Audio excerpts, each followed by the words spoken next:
Bonjour à toutes et à tous. Bienvenue à ce webinaire. Merci de vous joindre à nous aujourd'hui pour un webinaire qui est consacré à un levier de croissance encore trop peu exploité par les petites et moyennes entreprises, soit la diversification des marchés grâce aux contrats publics. Ce webinaire est organisé par l'ADRIC. Pour ceux qui ne nous connaissent pas, l'ADRIC, c'est l'Association pour le développement de la recherche et l'innovation du Québec. Et ce webinaire est rendu disponible est rendu possible plutôt grâce à notre partenariat avec le MEIE. Je salue d'ailleurs des collègues là, qui sont parmi les participants, notamment Annick Marie Boivin, qui travaille très, très fort à parcourir le Québec pour sensibiliser les PME sur cet enjeu. Donc, que vous soyez une entreprise qui est à la recherche de nouvelles opportunités ou tout simplement curieux d'en savoir davantage sur l'écosystème des marchés publics, j'espère que ce webinaire saura répondre à toutes vos questions.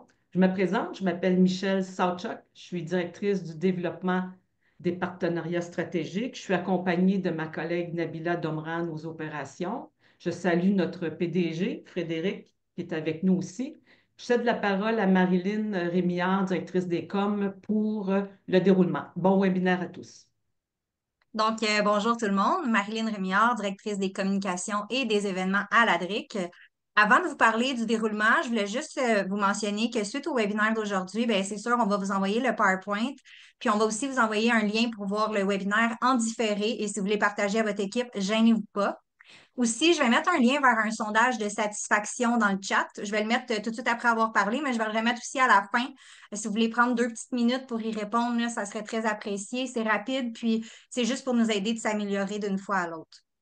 Donc, en ce qui concerne le déroulement de la séance d'aujourd'hui, la première partie va vraiment vous permettre de comprendre les marchés publics, les avantages, les processus, la façon de vous y prendre. Puis, on va ensuite prendre une période de questions. Vous pourrez écrire soit au fur et à mesure dans le chat vos questions, puis nous, on va les poser quand on va être rendu au bloc de questions. Sinon, rendu là, vous pourrez lever la main puis poser vos questions directement en ouvrant vos micros. Ensuite, on va avoir le témoignage d'une PME qui a réussi à obtenir des contrats publics. On verra comment elle s'y est pris, ce qui a fonctionné, ses conseils pour vous. Puis vous pourrez aussi lui poser toutes vos questions directement à l'entrepreneur. Donc, on aura une deuxième période de questions à ce moment-là. Ensuite, on va terminer avec quelques outils concrets pour vous aider à vous lancer. Donc, avant de débuter, laissez-moi vous présenter nos deux conférenciers d'aujourd'hui. Donc, on a d'abord Fabien Durand, qui est expert en marché public, mais aussi accrédité ADRIC. Il est fondateur de Keypoint depuis 2008, avec plus de 450 millions de dollars de contrats remportés pour des PME et plus de 1000 appels d'offres à son actif. Il partage son expertise en tant que formateur depuis 2022. Ensuite, on a aussi Annick Tardif. Elle est copropriétaire de Tomorrow, une PME de Québec spécialisée en développement web et infonuagique. Son expérience avec les appels d'offres publics a débuté en 2012. À travers son parcours, elle a également participé à diverses initiatives du gouvernement du Québec visant l'accès des PME au marché public, dont des comités consultatifs et groupes de travail. Avant de céder la parole à Fabien, j'aimerais vous poser une petite question interactive. Deux petites secondes, je vais lancer ça. Je vous lance ça à l'écran. Vous pouvez répondre directement sur vos écrans. Dans le fond, on vous demande à quel point vous connaissez le processus d'appel d'offres public au Québec. C'est le fun de savoir à qui on s'adresse. Donc, c'est vraiment juste pour mettre le ton un petit peu avant de débuter dans le contenu. Puis, je vais même vous partager les. Quand je vais voir que la majorité des gens ont répondu, là, je vais arrêter le sondage puis je vais vous partager les résultats. Donc, je vois que ça continue, là. Lâchez pas. On continue. OK. Donc, je vais l'arrêter et je vous partage les résultats. Donc, Fabien, je te laisse prendre la balle au bon et ensuite, je te laisse débuter ta présentation sur les marchés publics. Parfait. Merci à tout le monde pour l'organisation. Bonjour à tous. Mon nom est Fabien Durand. Je vais vous accompagner dans cette présentation-là. Et c'est intéressant de voir que nous avons dans notre audience beaucoup plus de novices que d'habitude.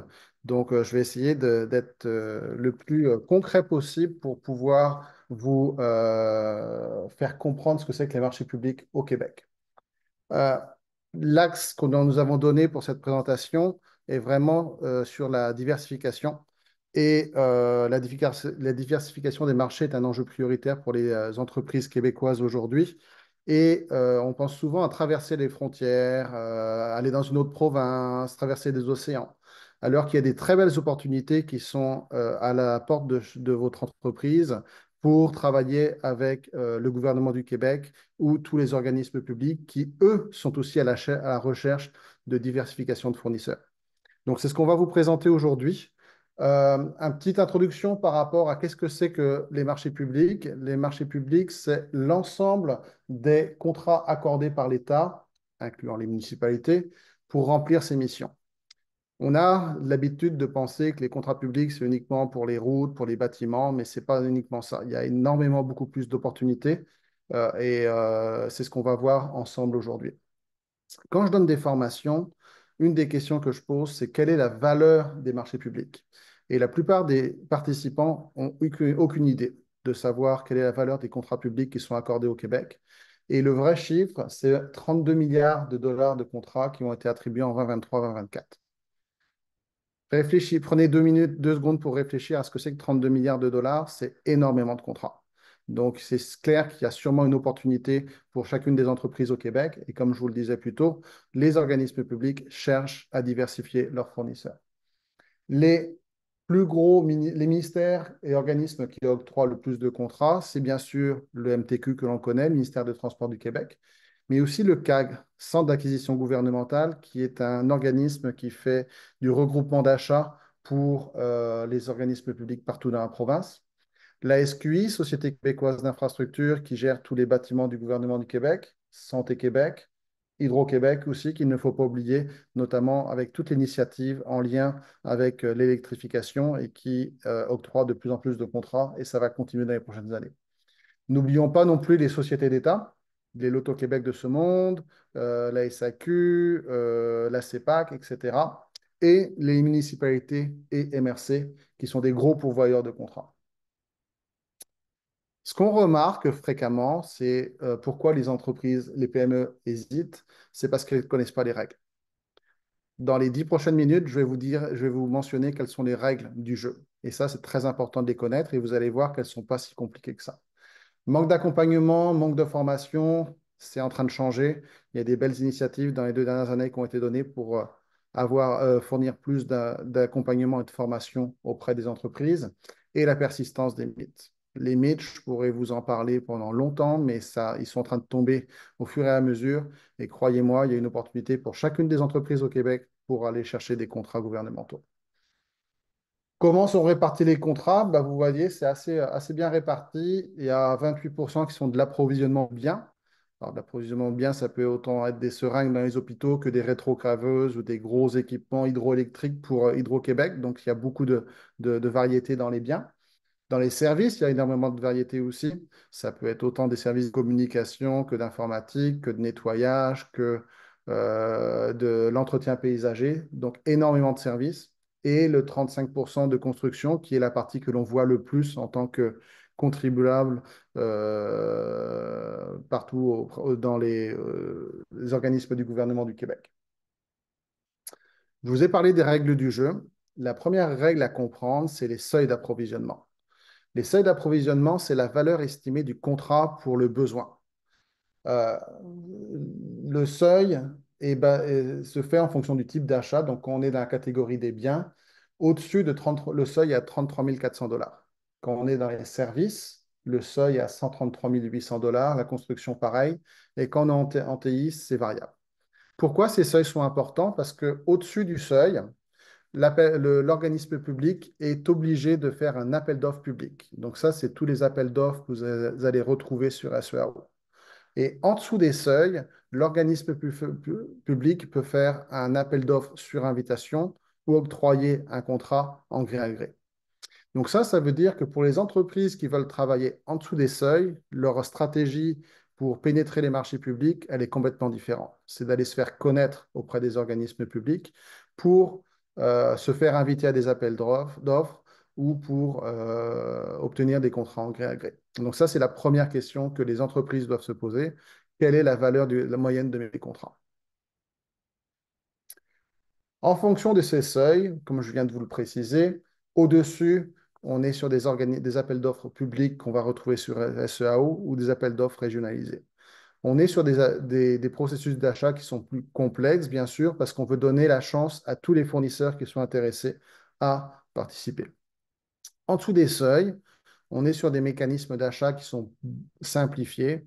Donc, pour les entreprises de plus petite taille, c'est une opportunité à aller chercher. Donc, on est plus sur des appels d'offres sur invitation ou sur des contrats en gré à gré ou d'autres types d'appels d'offres qui sont plus régionalisés, entre autres. La deuxième règle que vous devez comprendre, c'est les règles d'adjudication. Et la beauté de la chose sur les appels d'offres publics, c'est que les règles d'adjudication sont écrites noir sur blanc dans les documents d'appel d'offres, dans le document de régie. Donc, on ne peut pas se perdre là-dessus. On a 4 règles principales qui sont le prix uniquement. Donc, ça, c'est ce qu'on appelle communément le plus bas soumissionnaire conforme. Alors, quand on parle de plus bas soumissionnaire conforme, les entrepreneurs ont tendance à oublier le mot conforme. OK?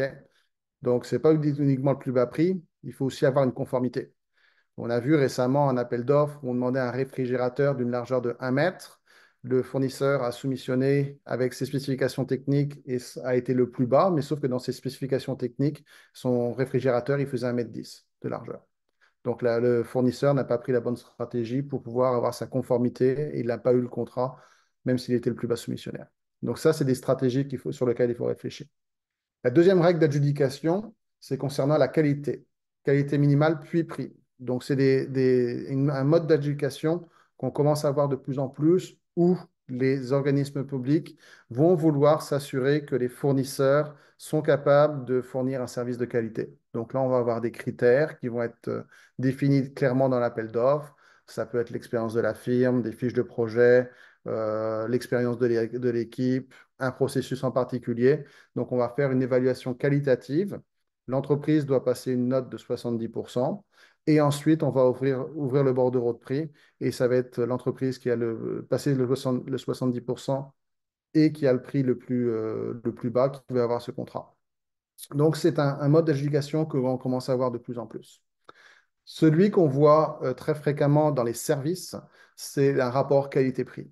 Pourquoi? Parce qu'un service, il faut vraiment évaluer le volet qualitatif et on va mettre aussi des critères d'évaluation, 3, 4, 5 critères, comme je vous ai parlé précédemment. Il va y avoir un comité d'évaluation de la qualité de la proposition et ensuite, les règles sont clairement établies où ce qu'on appelle le facteur K, va intervenir euh, pour faire l'évaluation du meilleur soumissionnaire. Le dernier, c'est la qualité seulement. C'est dans certaines industries où les tarifs sont normalisés, comme par exemple des notaires, des arpenteurs, etc., où l'évaluation ne peut se faire que par rapport au prix. Une petite parenthèse, pour les appels d'offres en architecture, en ingénierie, il y a des nouvelles règles d'adjudication qui viennent d'être mises en place dans les dernières années et je vous inviterai à aller chercher de l'information plus en détail par rapport à ces règles-là. Donc, très important de bien connaître ces règles-là. Quand on ouvre un appel d'offres, la première chose qu'on va regarder, c'est les seuils. Est-ce qu'on est au-dessus des seuils ou en dessous des seuils et quelles sont les règles d'adjudication? Là, je vous ai parlé du côté plus de l'organisme public. Maintenant, je vais vous parler plus du côté de l'entreprise. L'entreprise, euh, quand elle veut être active sur les marchés publics et si elle veut gagner un maximum de contrats, ça prend de l'organisation. De la même manière que vous voulez développer un nouveau marché aux États-Unis ou en Europe, ça vous prend de l'organisation. C'est exactement la même chose sur les marchés publics. Et la première étape dans l'organisation, c'est de s'assurer de répondre aux exigences préalables obligatoires. Ça, c'est non négociable et l'entreprise doit s'assurer qu'elle a accès avec ClickSecure, elle n'est pas enregistrée sur le RENA, elle est en règle avec Revenu Québec, elle est en règle avec l'Office québécois de la langue française. Euh, Elle est en règle avec le programme d'accès à l'égalité pour les entreprises qui ont plus de 100 employés. les règles avec le lobbyisme et puis les règles avec l'AMP. Lorsque vous venez dans une formation que nous organisons, nous passons en détail sur chacun de ces critères-là. Donc, je vous inviterai à venir à l'information pour pouvoir en savoir plus. Une des autres règles préalables que j'ai omise de mentionner, c'est de réviser les orientations stratégiques de l'entreprise. S'il n'y a pas une implication totale de la haute direction et des propriétaires de l'entreprise pour aller gagner des contrats publics, c'est très difficile d'avoir du succès. Donc ça, je vous invite vraiment à réviser les orientations stratégiques. Il y a des outils qui sont mis en place par le MIE pour pouvoir faire cette révision stratégique et c'est un élément qui est important. Ensuite, une fois qu'on est sûr que l'entreprise satisfait à ses exigences préalables, il faut s'organiser comme un processus de vente. Ça, c'est un processus qui est recommandé où l'entreprise doit procéder selon les 4 étapes suivantes. La première étape, c'est identifier les opportunités. Donc ça se fait principalement sur SEAO pour identifier les opportunités. Je vais détailler chacune des étapes plus tard. Donc l'identification. La deuxième étape, qui à mon avis est l'étape la plus importante, c'est la qualification. Une entreprise va identifier 10 opportunités. Sur les 10, il n'y en a sûrement que 3 sur lesquelles elles ont un maximum de chances de succès. Donc l'étape de qualification est très importante parce que la ressource la plus précieuse aujourd'hui dans ce monde, c'est le temps. Donc on veut absolument se concentrer sur les opportunités sur lesquelles l'entreprise a un maximum de succès. La troisième étape, c'est la rédaction. Donc, comment préparer sa proposition. La dernière étape, c'est la conclusion. Donc, la conclusion, pourquoi l'entreprise a gagné, pourquoi elle a perdu, comment elle peut s'améliorer. Nous, ce que l'on recommande, c'est pour les entreprises qui veulent avoir du succès sur les marchés publics, c'est de faire ce processus-là au moins 5 fois. Parce qu'au bout de 5 fois, l'entreprise va être capable de décider est-ce que c'est un marché pour moi ou ce n'est pas un marché pour moi. Donc, c'est un engagement que l'entreprise devrait faire de passer à travers ce processus-là au moins 5 fois. Maintenant, je vais rentrer en détail sur chacune des étapes. La première étape, c'est vraiment d'identifier les occasions d'affaires. L'outil de recherche s'appelle SEAO. Je pense que tout le monde ici autour de votre ordinateur, vous connaissez SEAO. Le SEAO a été modifié au mois de juin l'année dernière. Il y a eu des enjeux d'accessibilité, mais croyez-moi, c'est beaucoup plus facile. Si quand vous venez à la formation que l'on donne, on va passer à travers tout votre compte SEAO pour vous assurer que votre compte est bien réglé. Mais une fois que tout est bien compris, c'est un très bon outil, c'est une mine d'or d'informations. Vous allez retrouver bien sûr les appels d'offres qui sont publics, qui sont ouverts, mais aussi toute l'historique des contrats. Donc tous les contrats conclus, dont tous les contrats conclus en dessous des seuils.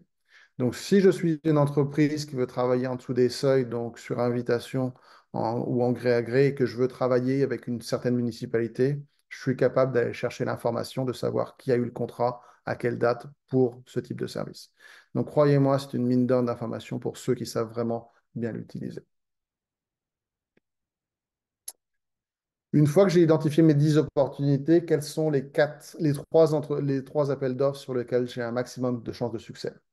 Donc là, on s'organise avec une réunion de qualification où, avec toutes les parties prenantes de l'entreprise, on fait une analyse à 360 degrés de l'opportunité. L'objectif de cette rencontre-là, c'est de s'assurer qu'il n'y ait pas des obstacles potentiels pour pouvoir soumissionner et être sûr que à 100%, on a des chances de se qualifier. Un, on se qualifie, puis deux, on a des chances de succès. Un des outils qu'on utilise au maximum, c'est de poser des questions. Parce que vous ne le savez pas, mais c'est le plus bel outil que l'on a aujourd'hui sur les marchés publics. Les acheteurs n'ont pas obligatoirement la connaissance fine de votre industrie, de l'industrie d'une entreprise. Donc, on peut trouver des écarts entre la réalité d'une industrie et puis ce qui est demandé sur un appel d'offres. Le meilleur moyen de contrer cet écart-là, et puis c'est dans l'intérêt de l'acheteur, c'est de poser des questions. C'est un excellent outil lorsqu'il est bien utilisé, ça permet aux entreprises de se qualifier. Trouver des solutions créatives, des fois, ce n'est pas au sein de l'entreprise que on est capable de satisfaire tous les besoins. Je vais vous prendre un exemple. Dans du service, on demande à un chargé de projet qui est une certification PMP. Ce n'est pas toutes les entreprises qui ont quelqu'un dans leur équipe qui a une certification PMP, mais l'entreprise peut embaucher une personne à contrat, un travailleur autonome ou un consultant spécifiquement pour ce contrat, pour se qualifier avec la certification PMP. Donc souvent, les solutions ne sont pas au sein de l'entreprise, mais elles sont à l'extérieur, mais il faut vraiment se poser des questions dès l'étape de qualification. Le but, c'est de prendre une décision go-no-go, soumission-no soumission, qui soit la plus objective possible. Et puis ça, il y a des grilles d'analyse qu'on peut mettre en place pour pouvoir prendre la décision objective. Et le but, c'est vraiment de maintenir un taux de succès élevé, de garder les équipes mobilisées. J'ai vu des entreprises qui avaient des taux de succès de 10%. Croyez-moi que la motivation des équipes, elle n'était pas là. Quand on a un taux de succès qui est à 30, 40, 50%, oui, les gens sont motivés pour travailler sur un appel d'offres et ça, c'est la clé. Donc, j'ai identifié mes 3 opportunités sur lesquelles je vais soumissionner. Maintenant, dois rédiger une proposition qui soit à la fois conforme, mais aussi gagnante. Et ce que j'invite les entreprises à complètement changer leur état d'esprit. Quand un entrepreneur, vous lui dites qu'il faut remplir de la paperasse pour soumissionner un document, soumissionner un projet, il n'est pas motivé. Si vous lui dites, vous avez un projet à faire et tu as une date de fin, qui est la date de tombée de l'appel d'offres, qui est pour le 22 avril, par exemple, et là, il va être motivé et puis là, il va être structuré. Donc, c'est complètement de changer cet état d'esprit-là et de voir la rédaction d'une proposition comme un projet à livrer. Et on l'a fait fréquemment pour plusieurs entreprises. Croyez-moi, ça a des impacts très, très importants. Dans la rédaction, il faut bien sûr s'assurer de suivre les agendas parce que quand il y a des agendas, les spécifications peuvent changer. On a des modes de rédaction aussi en mode qualitatif qu'il faut absolument appliquer. Il faut s'assurer de respecter les bordereaux de prix. Le bordereau de prix, c'est l'outil qui est utilisé par les acheteurs pour comparer des pommes avec des pommes. Donc, il est absolument interdit de modifier les bordereaux de prix. Et puis, bien sûr, il faut faire une revue de conformité pour s'assurer que la proposition elle soit la plus professionnelle possible lors du dépôt. Donc, la rédaction d'une proposition, c'est un projet qu'il faut livrer. Et vous croyez-moi, les entrepreneurs, ils savent faire ça. Une fois que j'ai déposé mes propositions, bah, c'est clair qu'il va y avoir une décision. La décision, elle est, oui, on a gagné le contrat, félicitations, mais comment on peut s'améliorer? Mais surtout, la meilleure source d'amélioration, c'est quand on a perdu un contrat. C'est sûr que c'est décevant, mais il faut savoir pourquoi on a perdu. Est-ce qu'on a perdu parce qu'on était 30% plus cher que la compétition? Est-ce qu'on a perdu parce qu'on était non conforme dans notre proposition, parce qu'on avait un document qui n'a pas été signé? Est-ce qu'on a perdu parce que notre attestation Revenu Québec, elle était passée date? Est-ce qu'on a perdu parce que la qualité n'était pas bonne? Parce que les projets qu'on a présentés n'étaient pas suffisamment pertinents par rapport à l'opportunité? Donc, toute cette réflexion-là, elle doit se faire pour pouvoir s'améliorer. Donc, c'est pour ça que je vous ai dit tantôt qu'il faut passer à travers le processus au moins 5 fois pour s'améliorer. En conclusion, je vais vous parler de mes 7 habitudes pour pouvoir remporter des marchés publics. La première habitude, c'est de rester en alerte. Mettre en place des bons processus de veille automatisés pour recevoir à chaque jour les opportunités. On ne peut pas attendre 2 semaines avant d'identifier une opportunité. Il faut le faire le jour même pour pouvoir se garder un maximum de temps pour pouvoir se missionner. La deuxième habitude, c'est de garder le focus. En prenant des bonnes décisions, soumission, non soumission, go, no go, ça va nous permettre de se concentrer sur les meilleures opportunités sur lesquelles on a un maximum de chances de succès. La troisième habitude, c'est de s'organiser en mode projet. Vos entrepreneurs, nos entrepreneurs, ils savent gérer des projets et ils adorent gérer des projets. Quatrième habitude, être stratégique. Être stratégique quand on communique avec l'acheteur, quand on pose des questions, quand on fait changer un requis ou qu'on va chercher un partenaire qui est meilleur que nous dans la proposition. La cinquième habitude, excusez-moi, c'est d'être précis et d'être concis. Euh, la précision et la concision, ça se retrouve dans le mode de rédaction. Aujourd'hui, on a du mal à lire à se concentrer pour faire une lecture d'un document. Donc, il y a des méthodes que l'on utilise de rédaction pour pouvoir améliorer la compréhension d'un lecteur. Sixième habitude, utiliser l'intelligence d'affaires. Je vous ai dit plus tôt, SEAO, c'est une source d'information, une mine d'or d'information. Bien utilisée, croyez-moi, ça fait des grosses différences pour les fournisseurs qui vont avoir du succès sur les marchés publics. Et la septième habitude, c'est d'être persévérant. Je vous ai dit, visez un taux de succès de 30%. Passez à travers le processus au moins 5 fois. C'est comme ça qu'on s'améliore et c'est comme ça qu'au bout de 5 fois, bon, on a du plaisir à répondre des appels d'offres publics et surtout, on a du plaisir à les livrer. Donc, ceci est la conclusion de ma présentation. Et j'ai respecté les temps. Je suis content de moi. Donc, maintenant, je vais pouvoir prendre vos questions. Vous pouvez soit écrire dans le chat, sinon vous pouvez lever la main, puis on va vous laisser ouvrir vos micros et poser directement vos questions là, à votre convenance. Quoi de questions? Soit c'est trop clair, soit c'est trop vite. Oui, c'est Ah, ça. Je... il y a quelqu'un qui lève la main là. Oui, je Ah, lève je la vois main pas. à la vieille façon. Ah, Ah mon ouais. Dieu, c'est pour ça qu'on voyait pas. Prenez la parole, allez-y. J'ai pas vu où j'ai fait le lève la main, alors je pose la question. Mais ouais, c'est ça, mon question était à propos les seuils d'approvisionnement. Mon question était comme, j'ai vu que pour les services, c'était 133 000, quelque chose 800. comme ça. Ouais, c'est ça. Puis il y avait technologie de l'information qui est une chose à part. Mais qu'est-ce qui se passe si, par exemple, on livre des services associés à des projets de technologie de l'information? Comme, Ah. Bah, en fait, oui, c'est toute ouais, la ouais, complexité des projets de ouais, TI où il y a c'est souvent un ça, volet service et un volet équipement. Donc, c'est pour ça qu'il y a des règles particulières sur les technologies de l'information. En c'est ça. général, on va appliquer le 133 800. C'est sûr que si tu étais sur un appel d'offres où tu as 80% d'équipement et 20% de services, on va appliquer le seuil pour de l'approvisionnement de biens. Mais en général, tu es plus sur du 50-50 ou tu es le volet service va prendre plus de parts. Donc, on va souvent aller sur le 133 800. Mais ce n'est pas une règle OK, écrite. alors, Une règle, OK, par exemple, comme moi, je fais des automatisations avec intelligence artificielle. Alors, par exemple, si moi, je démontre quelque chose, il y a l'acquisition d'un produit logiciel, puis après, je fais des services sur cette plateforme-là pour livrer le projet comme tel, comme le client il veut. Mais normalement, les deux, ils vont passer en bas les seuils. Comme, Ça dépend de comme la valeur de tes contrats. Si tu as des contrats qui sont en dessous de 133 800, tu vas être en dessous des seuils. Donc, plus c'est sur des ça. appels d'offres sur invitation ou sur du gré à gré. Mais dès que tu vas dépasser le 133 800 $, c'est sûr que tu vas être sur un appel d'offres public.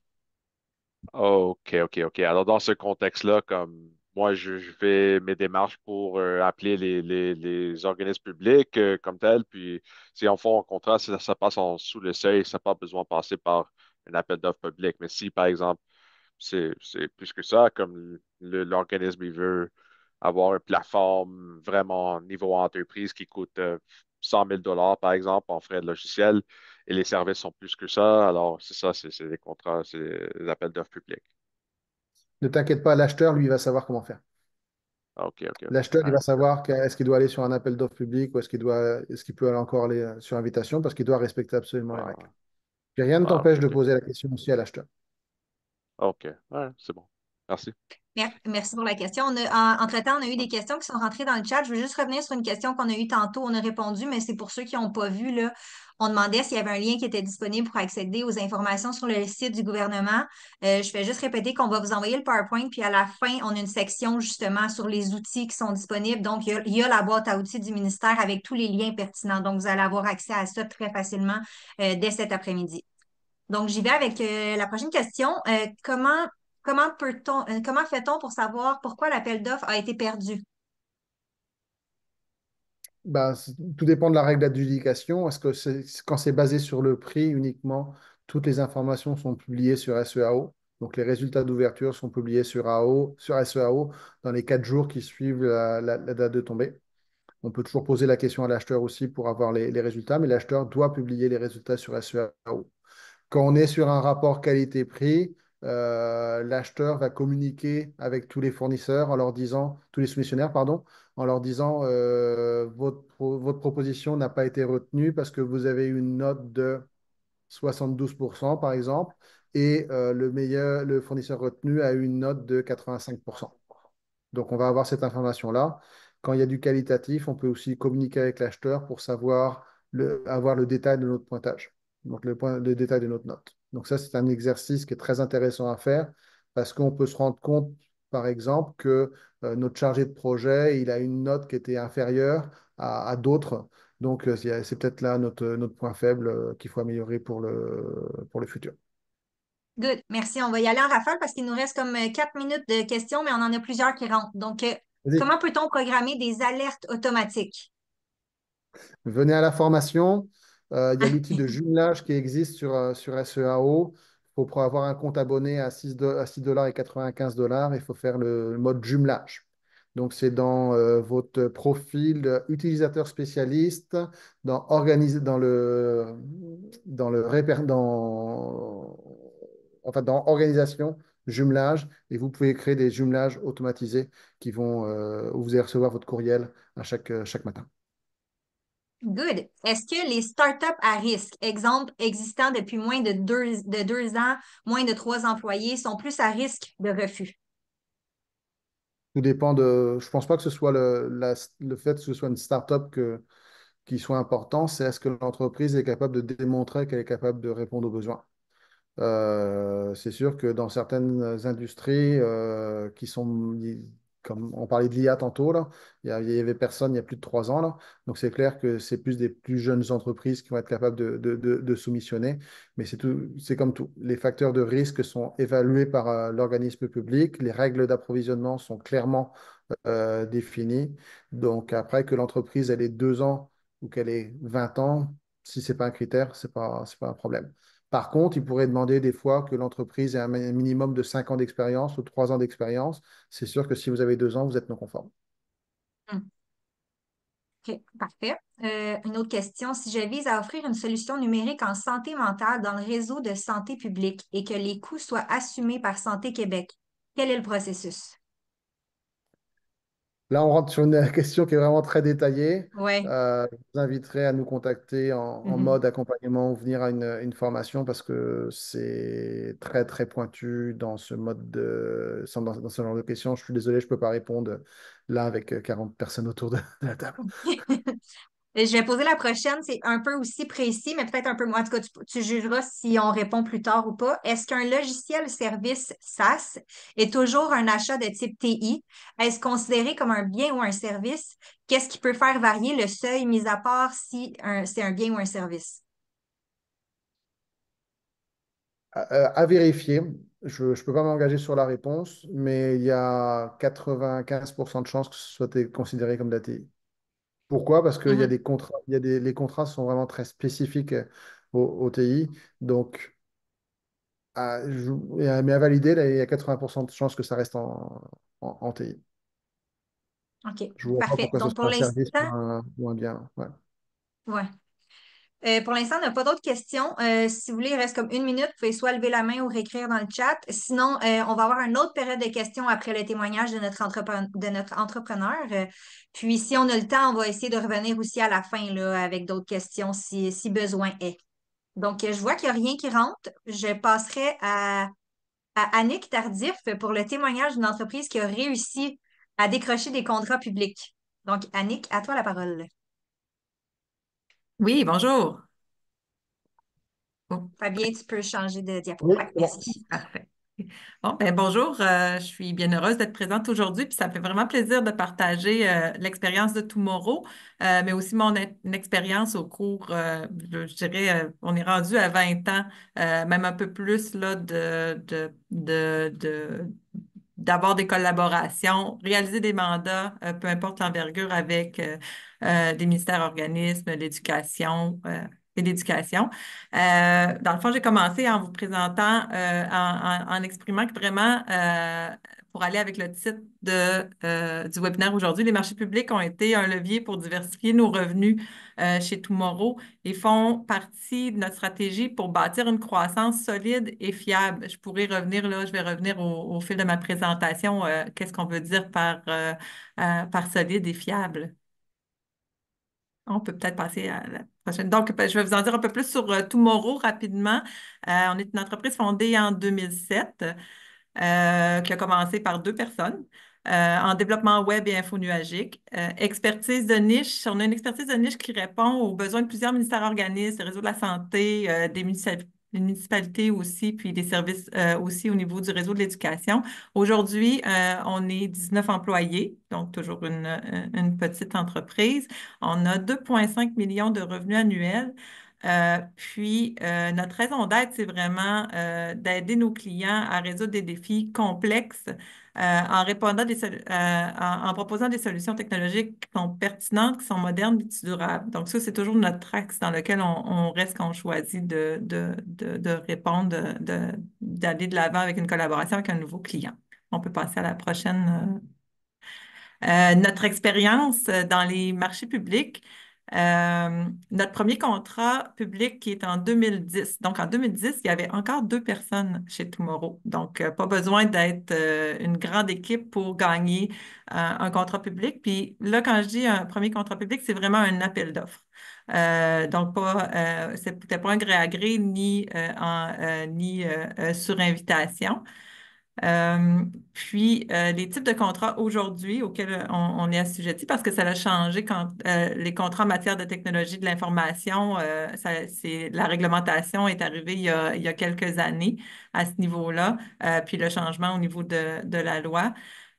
Donc, on est, oui, à la fois contrat de service et contrat qui est plus, dans le fond, plus des actifs du matériel par le fait qui est considéré comme de l'approvisionnement, pardon, par le fait que parfois, dans un mandat, ben, il va y avoir de l'hébergement, il va y avoir d'autres types de services qui sont perçus comme un approvisionnement et non pas un service. Euh, Dans les modes de sollicitation, les appels d'offres publics, sur invitation, gré à gré, parmi nos projets, nos contrats actifs, il y a dans les trois modes de sollicitation. Puis aussi, par rapport à ce que tu as dit tout à l'heure, Fabien, de notre côté, c'est beaucoup le principal lorsqu'on est sur invitation ou pas sur invitation, puis en appel d'offres, surtout quand on répond à un appel d'offres, ça va être le qualité-prix ajusté le plus bas par rapport au facteur K. C'est vraiment au niveau de la qualité. Donc, plus on répond bien, plus on a une bonne note, ben, il va y avoir un facteur qui va ajuster notre prix. Fait que même si on est le troisième prix le plus haut, ben, si on n'a pas trop d'écart avec celui qui a une note de 70, par exemple, mais si l'écart n'est pas trop grand, le facteur K peut nous permettre d'être celui d'entreprise qui remporte le mandat. Nos principaux clients actifs, on a Québec.ca par le MCE, l'OQLF par la vitrine linguistique. On a 9 CIUS et 6 avec qui on collabore au quotidien. Puis dans le réseau de la santé. Donc, puis on a des contrats avec l'Université Laval et la Ville de Lévis. Notre nombre approximatif de contrats obtenus dans les 5 dernières années au niveau des appels d'offres publics, 11, sur invitation 6 et de gré à gré 30. Puis 30, ça varie quand même beaucoup. Ben, c'est comme, non, c'est ça, j'ai rien à ajouter. J'avais une petite incertitude si des fois ça pouvait pas être plus ou moins parce que c'est quand même le gré à gré quand on répond spécifiquement. Ben, il y en a quand même beaucoup des mandats qui sont en bas des seuils. Puis ce qui se passe avec les années, c'est on gagne un appel d'offres. Donc, par exemple, dans notre cas, on réalise un intranet. Lorsque l'intranet est réalisé, bien, cet intranet-là, bien, il y a besoin de surveillance, de maintenance, d'évolution. Puis, mandats-là sont beaucoup plus petits. Donc, tout dépendant des besoins, c'est plus facile. On peut se faire inviter en gré à gré ou sur invitation selon l'envergure.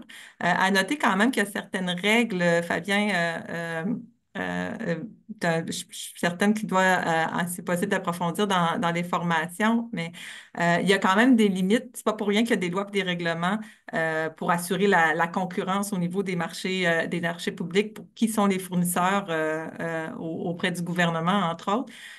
On peut pas il y a une limite auquel on peut avoir des contrats renouvelés de gré à gré ou sur invitation avec certains clients. Donc, il arrive qu'après quelques années, on repart en appel d'offres. Puis c'est arrivé que, ben, en appel d'offres, on n'a pas été le soumissionnaire retenu. On a des expériences avec des clients où notre parcours avec eux, on a été quelques années à collaborer ensemble. Il y a eu un autre fournisseur pendant quelques années. Oups, c'est nous qui sommes revenus fournisseurs pendant quelques années, puis ils sont retournés par un appel d'offres parce que parfois, ben, on n'est pas, nous, on a une niche, comme je disais juste avant, mais on n'est pas les seuls à avoir de l'expertise puis être bon dans qu'est-ce qu'on fait. Donc, ça arrive que parfois c'est nous, parfois, tout dépendant de quel risque une autre entreprise est prête à prendre. Nombre approximatif, je vais changer de nombre approximatif de réponses en 2024 pour vous donner un exemple. Euh, Plus de 100 préqualifications, c'est ce que Fabien a appelé tout à l'heure identifier. Donc, on identifie, que ce soit par la recherche, par les alertes, bien sûr. On a une personne à l'interne. Dans le fond, on est trois principalement qui travaillent autour des appels d'offres, mais je dirais qu'il y a une personne vraiment qui est en charge des préqualifications. C'est pas son seul emploi, c'est pas sa seule tâche, mais à tous les jours, il va vérifier les appels d'offres, c'est dans sa routine. Il va préqualifier, il va en qualifier une vingtaine environ. Il en a qualifié une vingtaine en 2024.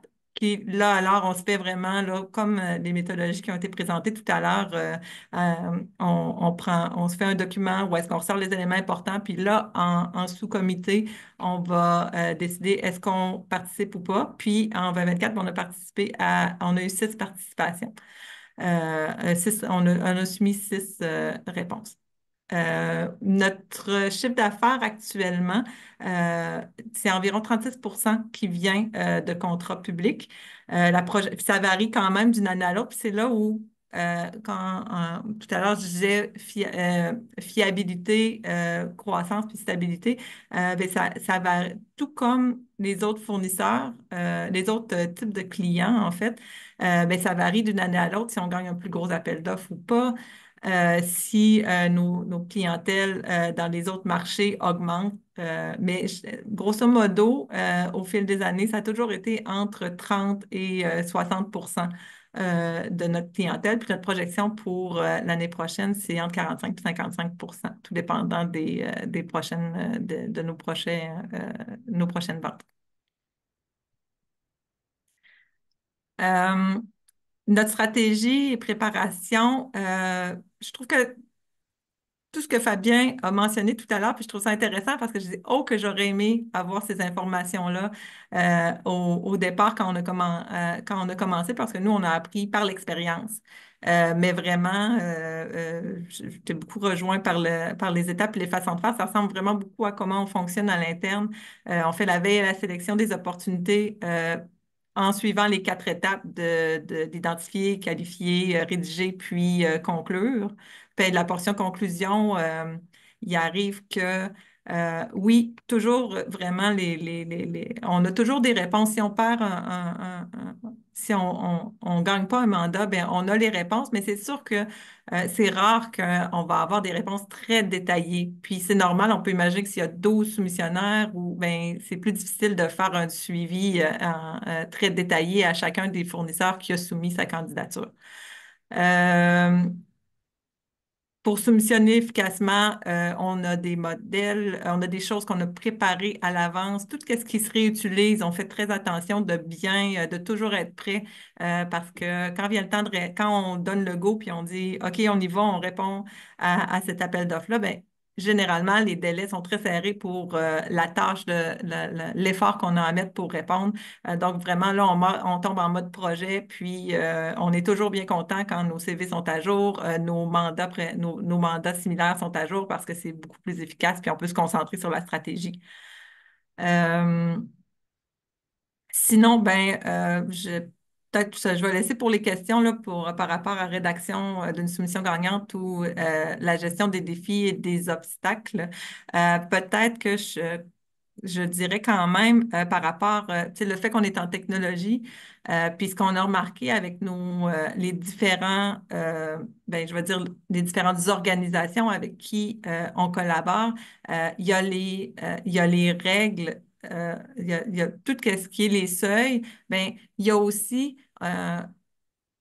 chaque organisation va avoir une façon plus détaillée de respecter les seuils puis les lois et règlements.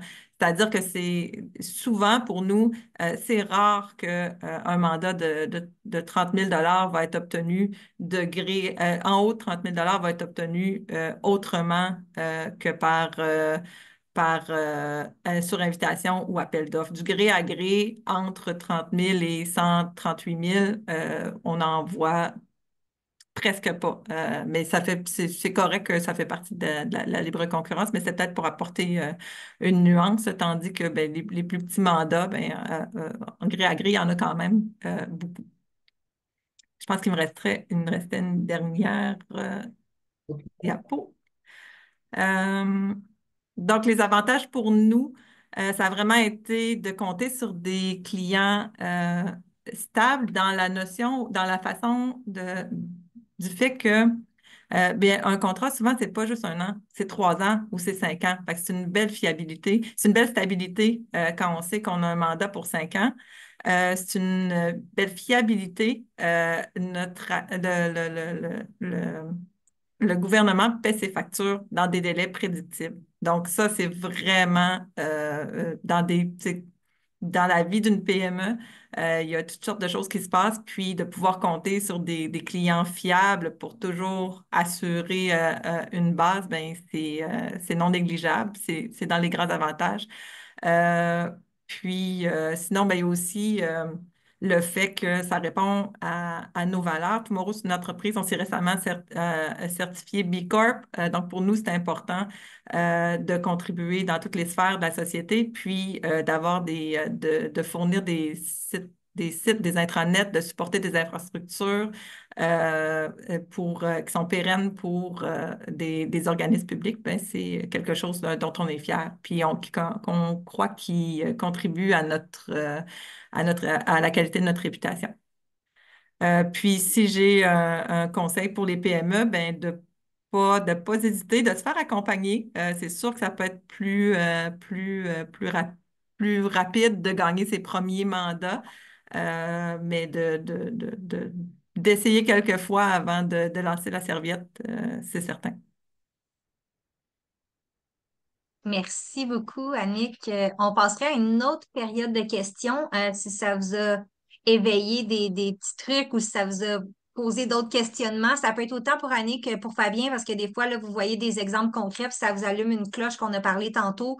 C'est le temps, donc, soit dans le chat ou encore une fois à main levée. Il va nous rester une petite section pour vous présenter quelques outils après. Donc, est-ce qu'on a des questions? Non. OK. Bon, ben, c'est pas plus grave que ça. Donc, si on a le temps, de toute façon, on a une question. Est-ce qu'un logiciel service SaaS est considéré comme un bien ou un service? On en a parlé un petit peu tantôt, mais Ouais, puis je pense que ça peut même varier selon l'organisation, parce que non seulement il y a l'interprétation des règles, puis dans chacune des organisations, donc vraiment, mais pas hésiter de se faire connaître justement, puis ce que Fabien disait aussi, de faire confiance.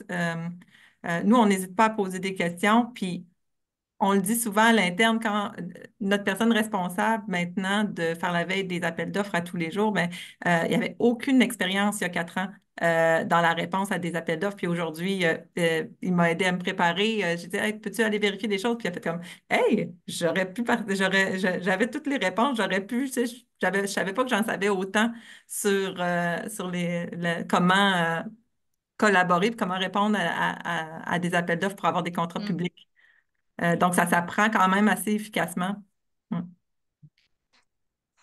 Merci. Donc, on a une autre question. Comment accéder au contrat de gré à gré et sur invitation? Ben, dans notre cas, comment ça s'est passé? Les premiers mandats qu'on a eus, c'était vraiment par du bouche à oreille, puis de la recherche. Souvent, c'est arrivé que ben, c'était beaucoup, là, ça fait quand même longtemps. Fait que nous, c'était par rapport à des formulaires du web, des choses comme ça, ou des besoins de CD-ROM à l'époque, là, ça fait longtemps. Donc, il y avait une invitation il y avait une demande d'information qui était faite pour qu'on donne plus d'informations sur nos services, puis on se faisait, ensuite on pouvait répondre à une soumission. Aujourd'hui, le gré à gré, tu sais, souvent, les premières fois, je pense, c'est de se faire connaître, c'est le réseautage, c'est de cibler les organisations qui nous intéressent, puis les départements. De notre côté, les départements, c'est les communications et technologies de l'information. Il y a les deux. Puis souvent, on collabore avec les deux en même temps. Les communications, on s'occupe des contenus, donc tout ce qui nous, tu sais, intranet, site Internet, ben, c'est normal, c'est des communications, mais tout ce qui est, je pense que les SaaS tu sais, c'est un combo aussi possiblement entre les deux, là, peut-être un autre département aussi auquel avec nous, on ne collabore pas, mais sachant que, bon, l'intranet, de notre côté, c'est les communications parce qu'ils sont responsables des contenus. Puis les TI, c'est tout c'est à cause de l'infrastructure, puis tout ce qui est ben, des logiciels à fournir aux employés. Je peux peut-être rebondir là-dessus aussi. Mhm. Euh, Tous les contrats en gré à gré ou sur invitation, les organismes publics sont obligés de les publier sur SEAO. Bon, des fois, il y a un petit délai entre le moment de l'octroi et puis la publication. Et on va retrouver énormément de contrats qui ont été donnés en gré à gré ou sur invitation directement sur SEAO. Il faut savoir faire les recherches, il faut savoir comment comprendre l'information qui est sur SEAO, et c'est une information qui est disponible. Et puis, je rebondis sur une autre chose que tu nous as dit, c'est qu'il faut regarder aussi les avis d'intérêt. Parce qu'il y a des avis d'intérêt qui sont publiés sur SEAO, qui sont des recherches d'informations sur les solutions disponibles sur le marché ou dans une industrie. Donc, répondre à un avis d'intérêt, c'est aussi une bonne manière de se faire connaître pour ensuite aller chercher soit un appel d'offres sur invitation ou un contrat en gré à gré. Good, merci pour la précision. Donc, je vois qu'on n'a plus de questions. Donc, puis de toute façon, s'il y en a d'autres, si vous avez d'autres questions qui surgissent, gênez-vous pas de les poser dans le chat. On reviendra à la toute fin s'il nous reste quelques minutes. Sinon, on débordera 2, 3 minutes au besoin. Donc, justement, je laisse Michel Sachok pour poursuivre. On a des petites pistes pour vous aider pour aller plus loin là, si vous voulez démarrer sur les marchés publics. Fait. Alors, merci beaucoup, Marilyn. Merci à vous deux pour les témoignages. C'est super pertinent. Les gens sont heureux, ils le disent dans le chat d'ailleurs.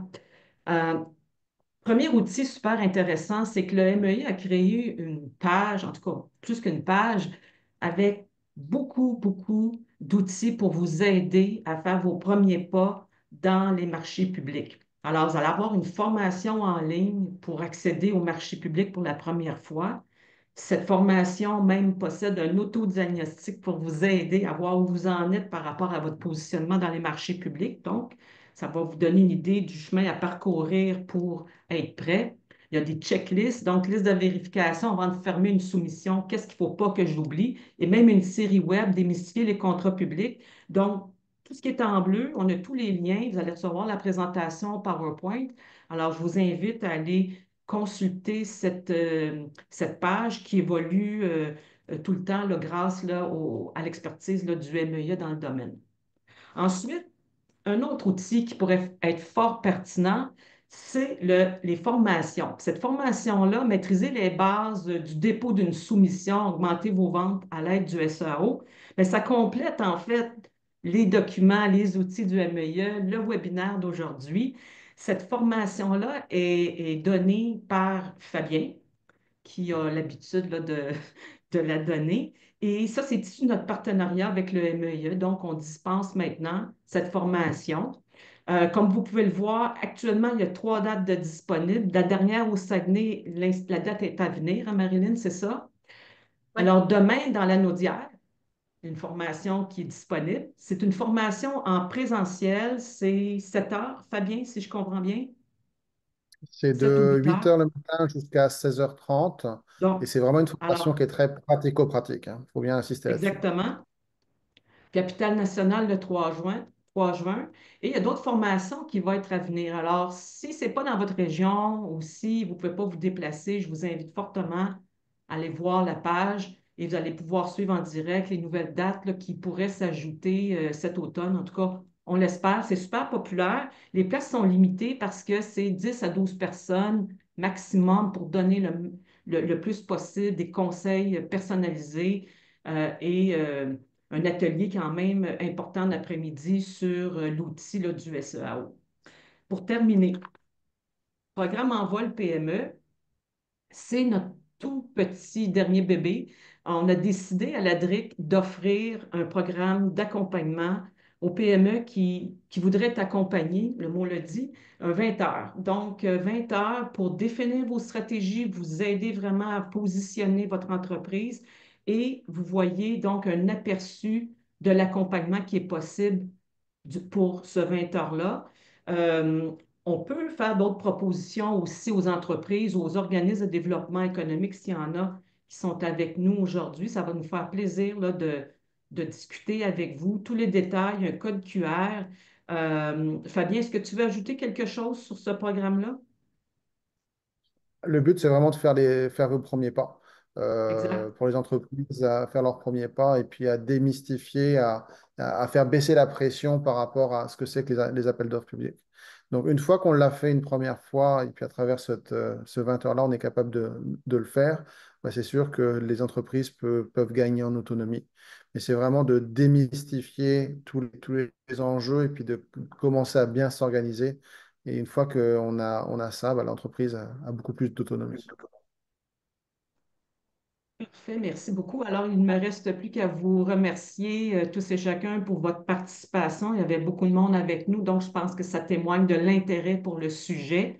Je remercie Annick Tardif, Fabien Durand aussi, notre expert. Je remercie également le MEIE pour sa participation. On est partenaire avec eux pour le volet de formation. Alors, au nom de la DRIC, je vous remercie encore et n'hésitez pas, si vous avez des questions un peu plus précises, envoyez-nous un message et il nous fera plaisir de discuter avec vous. Merci beaucoup. Il nous reste 2 petites minutes si vous avez des dernières questions. Puis en attendant, je veux juste ajouter, si jamais, j'ai pas regardé la liste, là, mais si jamais on a des gens qui sont en construction en ligne, Oui. on vient d'apprendre que les formations dont Michel a parlé, là, les formations d'une journée, ben maintenant sont certifiées dans le sens où ça peut passer dans les heures de formation continue que vous avez à faire par année. Donc, c'est tout nouveau. Donc, tout ce qui est RBQ, CMMTQ, puis CMEQ, si je ne me trompe pas. Donc, ça peut être un win-win assez facile là, si vous êtes en construction. Donc, je ne vois pas de questions qui rentrent. Je vous rappelle qu'on va vous envoyer la présentation, puis un petit sondage de satisfaction que je vais mettre tout de suite dans le chat si jamais vous voulez prendre 2 petites secondes pour y répondre. Ça nous aiderait simplement à s'ajuster pour les prochains webinaires. Donc, merci tout le monde pour votre participation, puis merci aux panélistes. Bonne journée. Merci beaucoup.